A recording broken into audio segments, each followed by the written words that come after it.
Hey everyone, welcome back to the channel. Today we're diving into a hot topic that's making waves across the globe, Trump's tariffs in 2025.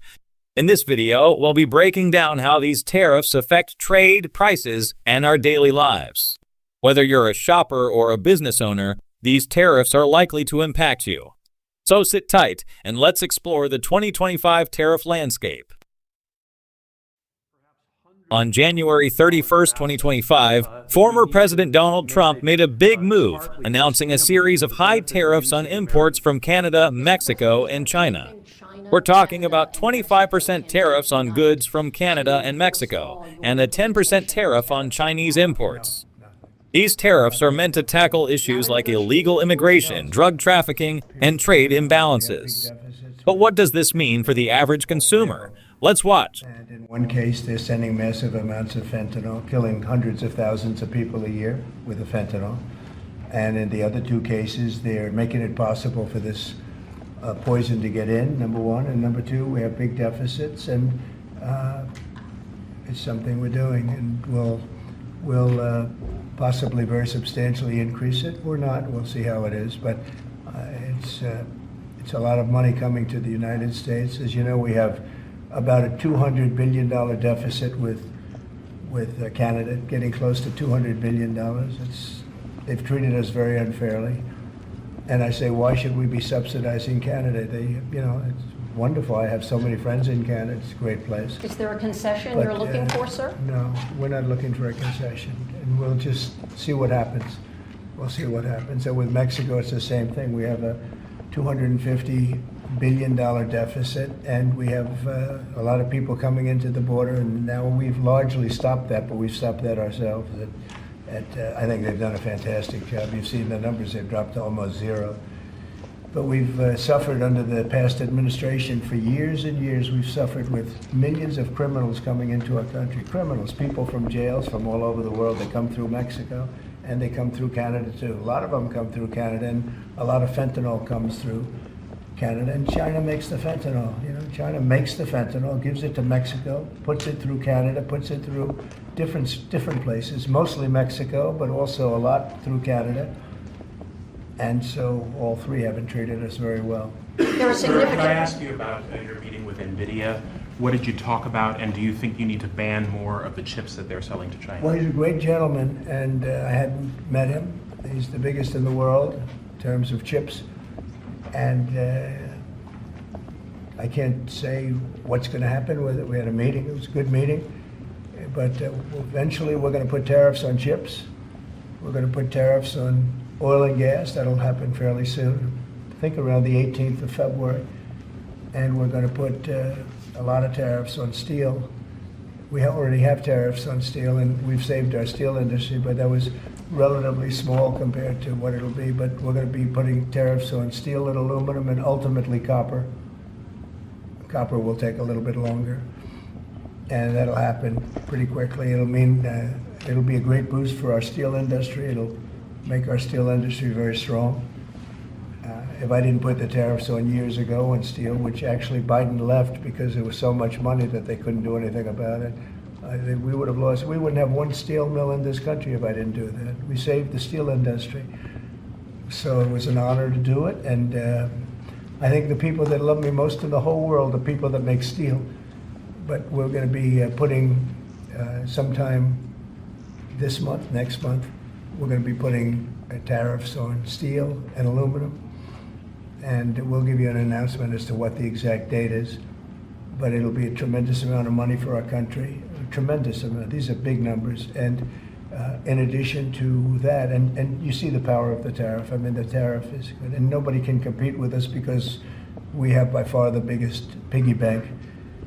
And so that'll take place very quickly. But also we'll be doing pharmaceuticals. And to bring our industry back, we want to bring pharmaceuticals back to the country. And the way you bring it back to the country is by putting up a wall, and the wall is a tariff wall. We were the richest country in the world. We were at our richest from 1870 to 1913. That's when we were a tariff country. And then they went to an income tax concept, and how did that work out? It was fine. I mean, it was okay, but would have been very much better. So we'll be doing pharmaceuticals, importantly in drugs, medicines, etc., all forms of medicine and pharmaceuticals. And we'll be doing, very importantly, steel, and we'll also be doing chips and things associated with chips. And sir, what do you plan on talking with the Japanese Prime Minister about next Friday when you all meet? Well, he's coming in, next week. I don't know, he is for a meeting, and I have great respect for Japan. I like Japan. Prime Minister Abe was a very close friend of mine. What happened to him was so sad, one of the saddest days. But they're coming in to speak to me, and I look forward to it. Mr. President, on the crash, do you have any concerns that your commentary about things you have described as common sense or your observations could in any way interfere with the thorough investigation of the crash? No, I think they'll do an investigation. It'll probably come out the way I said it. I like to put it up front. I'm so tired of listening to things happen to our country and then people say we'll do an investigation and 3 years later they come out with a report that nobody looks at. Especially, not in all cases can you do that, but in this case, you had a helicopter that was, the Black Hawk was too high. It was above the 200 limit by double. Shouldn't have been there. And there were some other mistakes made too, and I pointed them out also, and I was right on all of it, but they'll still do an investigation just to check it out, but I think As that's what Commander-in-Chief, are you at all concerned about opining about the Army and the conduct of that aircraft when you are Commander-in-Chief and these are the people who report to you and there is an investigation ongoing? This was all caused by bad rules, regulations, and other things by Biden, the What Biden tells you that, administration. sir? And when you look at the way they ran things, in fact, if you look, we hired, one of the first things I told them to do, I said, get talented people in those beautiful towers overlooking runways. You better get them in there fast because we don't have people there that are qualified. And you knew that because planes were landing very, very late. They were circling all over the place. We had people that didn't know what the hell they were doing. And so there are planes in the air everywhere, and there are other air traffic. Pardon me, sir.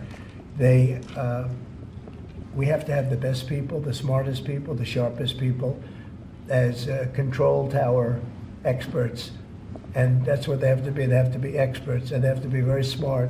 And we didn't have our best. And if you read the quote that I read yesterday at the news conference, it talked about people that were psychologically injured were okay, and people that had lots of problems were okay. I'd read it again if you'd like me to, but I don't think I have to waste your time. Does that give you concern, though, sir, with planes in the air all around the country, people relying on that as safety? Are you suggesting there's an ongoing risk? No, I think there's very little risk, but I think that we have to make sure that this never happens again. Very, very little risk.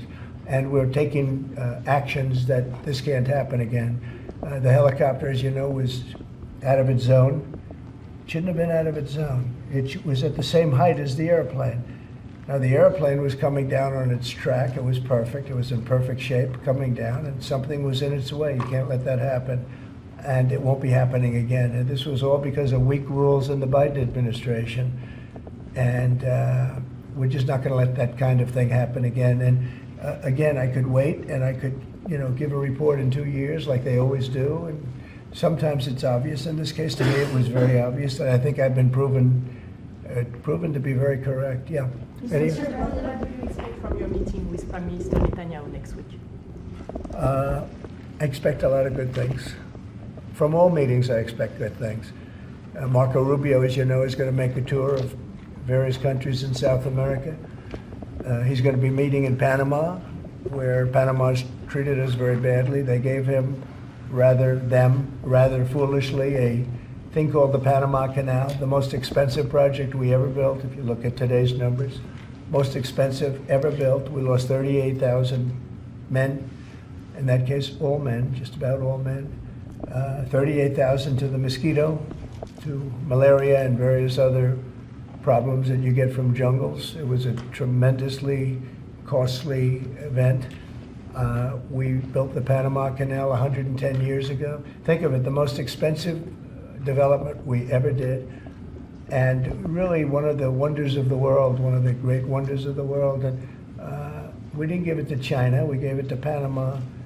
And Panama's been ripping down all the China language signs. They've been working like mad to try, but about 70% of the signs were up, and they were written in Chinese, and that's not the deal.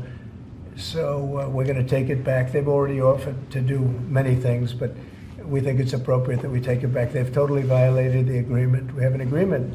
They violated the agreement, and Marco Rubio's going over there to talk to the gentleman that's in charge. On this case of Gaza, do you still think it's a good idea for Jordan and Egypt to be taking in Palestinians when they reject the idea and the Palestinians who are living now in Egypt? I think Jordan will take people, people from Gaza. And I think Egypt will take them also. I mean, I heard somebody said they're not going to, but I think they will. I feel confident they will. Mr. President, will tomorrow's tariffs include oil? What? Will tomorrow's tariffs be inclusive of Canadian crude? I'm probably going to reduce the tariff a little bit on that. We think we're going to bring it down to 10% on the oil. So it's 25% on the Canada side. Mr. President, are these tariffs stacking on top of already existing tariffs, or this Yes, will be the total? on top of whatever may be existing. Mr. President, ask you a question about Venezuela. Rick Cornell was seen on state TV shaking hands with President Maduro. Is there any concern that that might lend legitimacy to the Maduro administration? No, we want to do something with Venezuela. I've been a very big opponent of Venezuela and Maduro. They've treated us not so good, but they've treated, more importantly, the Venezuelan people very badly. We have tremendous Venezuelan population. I got 92% of the vote, the Venezuelan vote. Now we want to see what we can do to get people back in their homeland safe and free and all.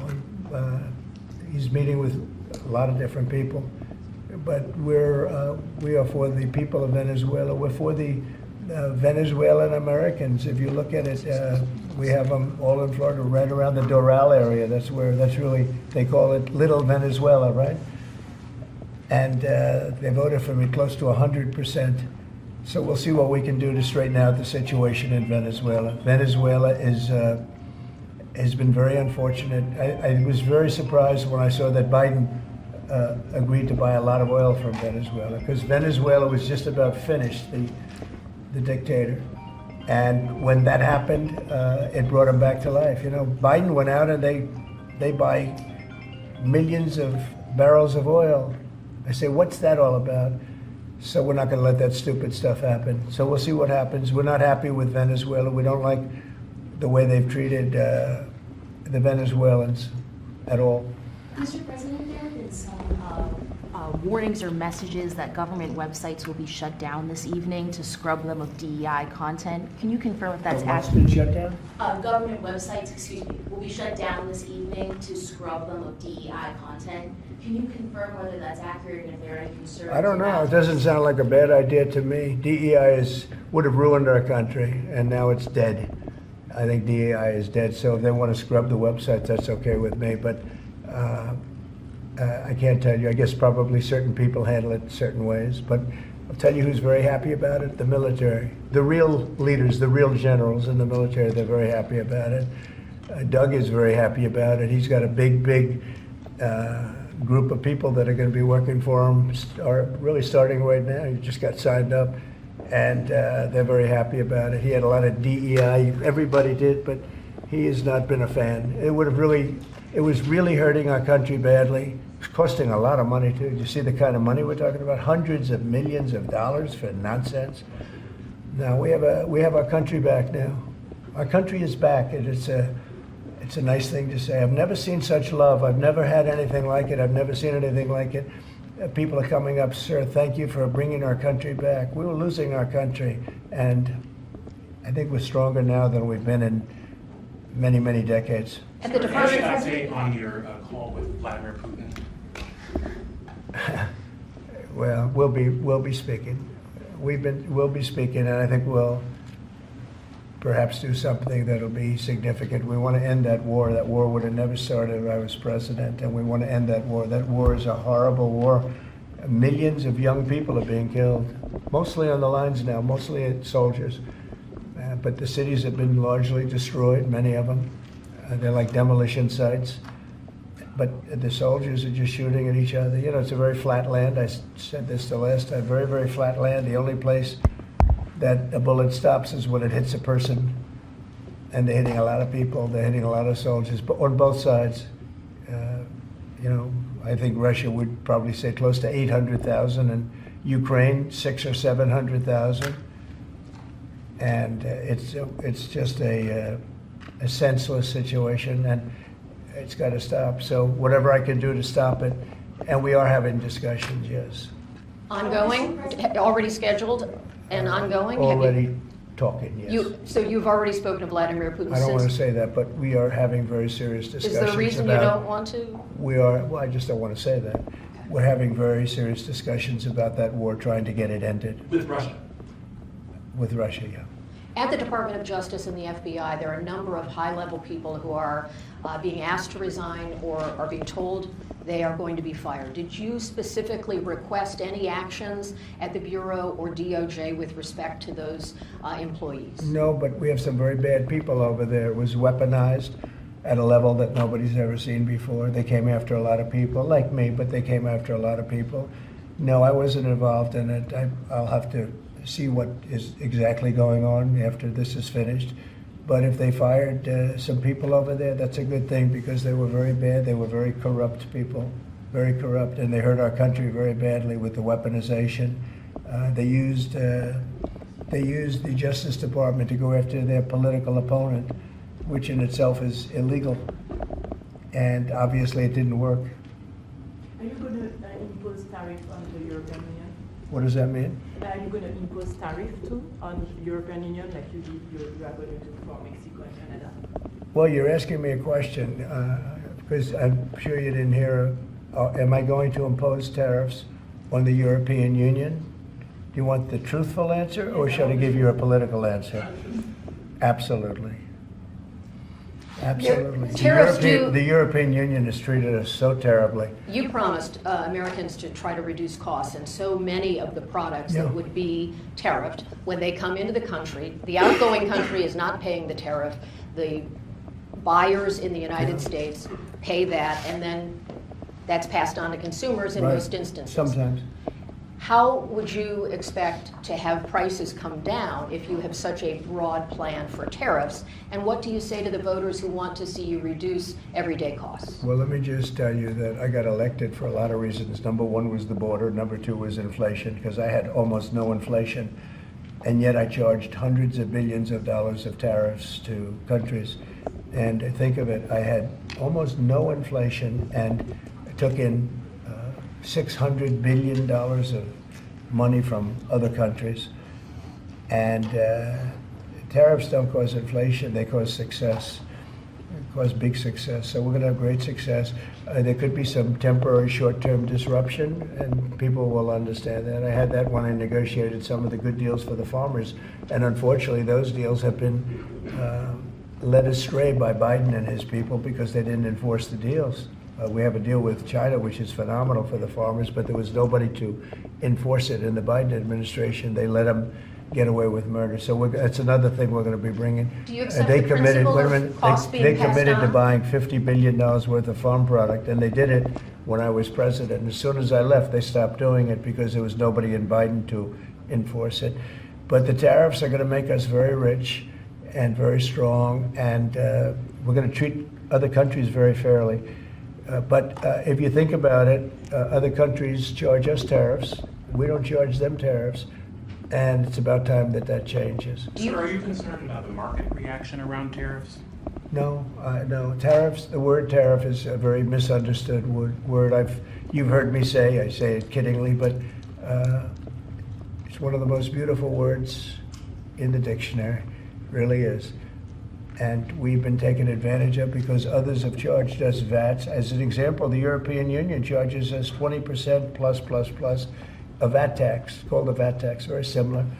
And it costs us an absolute fortune. We are treated so badly. They don't take our cars. They don't take our farm products, essentially. They don't take almost anything. And we have a tremendous deficit with the European Union. So we'll be doing something very substantial with the European Union. We're going to bring the level up to where it should be. And if you think of the European Union, then you go to NATO, it's largely the same group of countries. Until I came along, I mean, we were paying almost 100% of NATO only to get bad trade deals. And now it's been evened out, but very unfair having to do, it was evened out pretty good. Actually, I did a good job. They paid $440 billion if you look at the Secretary General's report, and he was here recently and he said that. He said one of the most amazing things I've ever seen is what President Trump was able to do with these countries of Europe, of which he was in charge of them, but he couldn't get them to pay. I went over, I said, you got to pay, and if you don't pay, we're not going to protect you. It's very simple. But very unfair is with Ukraine, because we're in for $300 billion plus, and they're in probably for $100 billion. There's a $200 billion difference, and they need it more than we do. You know, we have an ocean in between. They don't, and so they're going to have to step it up a little bit.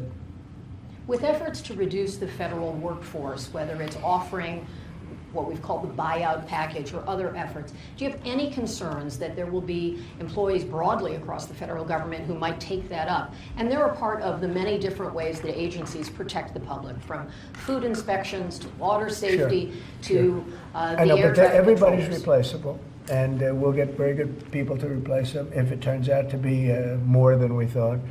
It could be a lot, it could be a little, we don't know, but we'd love to have them leave. We're trying to remember this. We want them to go into the private sector.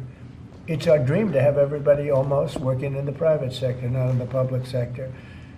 We have many people, very few people came to work. They were, you know, it started more or less with COVID, but actually even before COVID. But it started with the COVID, they didn't come back. And then Biden let them get away with murder, and they, you know, we had federal workforce like 4% coming into the office, and that just doesn't work. You know, people can say it does, but it doesn't work. You have to be unified in a group in the office. It's just it was crazy. You don't know what they're doing, and then at some point we may ask them to certify that they didn't have two jobs, meaning were they really getting a check from us, the government, and then were they also working a second job and a third job, and, you know, on government time. And many of them will say that they did, you know, which is not legal, but it's a problem. It's a problem.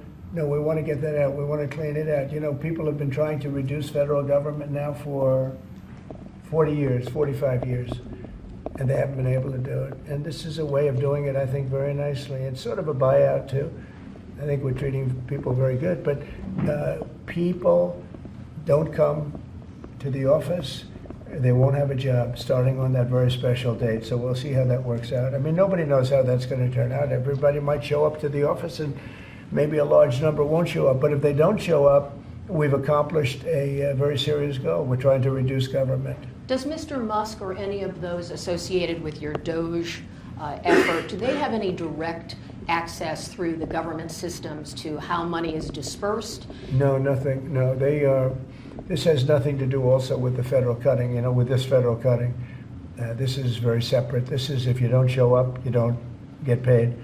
But DOGE, I think great progress has been made. We're talking about cutting over $1 trillion of waste. We're talking about waste. We're not talking about we're going to love and cherish Social Security, Medicare, Medicaid. We're not going to do anything with that other than if we can find some abuse or waste, we'll do something, but the people won't be affected.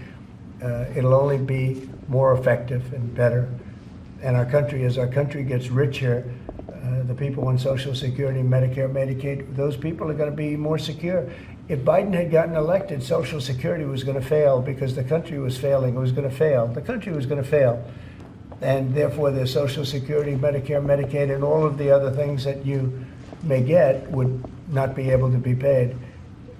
Our country's getting very strong, and you see it. I think more progress has been made in the last 2 or 3 weeks than has been made in the last 4 years. I think not only has more progress been made in the last 4 years, it's, I'll call it deprogress. We went way backward as a country in so many different ways, from woke to all of the other things that took place that were so bad. You look at Afghanistan, how embarrassing that was. I think Afghanistan really started the problem with Russia and Ukraine. When Putin looked over and he saw how incompetently that was handled, I was getting out, but I was going to keep Bagram. Right now, China has Bagram. I was going to keep one of the biggest air bases in the world. They left it. But I was, other than Bagram, I was going to get out. And I wasn't keeping Bagram for Afghanistan. I was keeping it for China because it's 1 hour away from where China makes its nuclear weapons. And we were keeping it. So We have a lot of great things happening in our country, and we appreciate that you're here. And I'm really thrilled about Doug, and I'm really thrilled about his friend Chris Wright, who's a legend in the oil business, right? They keep telling me, Catherine, he's like a legend, and he's a legend too in a lot of businesses.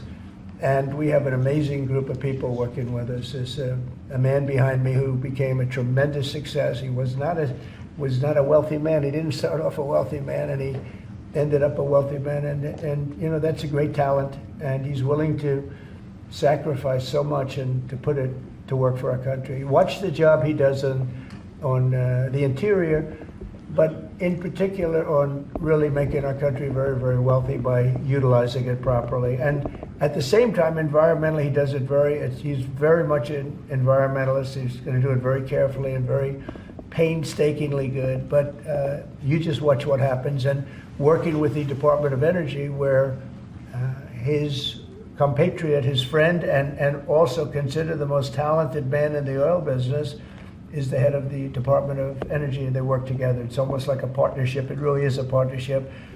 And watch what that does for our country. It'll be a fantastic thing to see. Thank you very much, everybody. So what exactly are tariffs?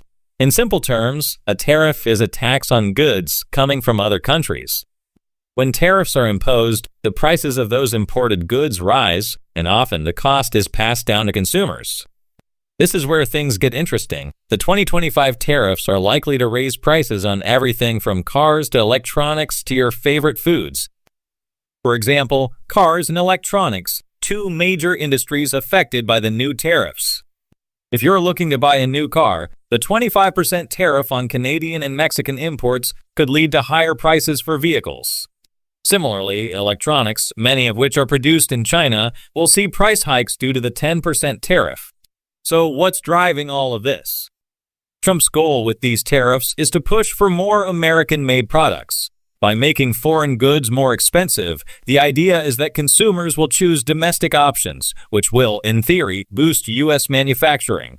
But here's the catch. These tariffs don't just affect foreign businesses. American consumers are going to feel the pinch. Let's zoom out a little. While Trump's tariffs are designed to protect U.S. industries, they also trigger retaliatory measures from other countries. Canada and Mexico have already hinted at hitting U.S. goods with their own tariffs. And China? Well, China's still likely to respond with tariffs on American products, which could lead to a full-blown trade war. Now let's talk about the economy. Economists are already raising alarms about the potential fallout from these tariffs. While some industries might see a boost, others, like agriculture, could take a hit. Farmers in the U.S. are particularly concerned as they face higher tariffs on exports to China. This could lead to job losses and even higher food prices. So how will this affect you as a consumer? Well, if you're planning to buy imported products, get ready for the price increase. Higher prices on goods can lead to inflation, which could hurt your budget in the long run. It's not just about higher car prices or expensive electronics. It's a ripple effect throughout the economy. And here's where you come in. What do you think about these tariffs? Do you believe they'll help strengthen the U.S. economy, or are they just a way to raise prices for everyone? Drop your thoughts in the comments below. We want to hear from you. To wrap it up, these new tariffs are not just a simple tax on imports. They're part of a larger strategy to reshape global trade relationships. Whether they'll succeed or backfire remains to be seen, but one thing's for sure, these tariffs are going to have a big impact on the economy in 2025. Thanks for watching. If you found this video useful, don't forget to like and subscribe for more updates on how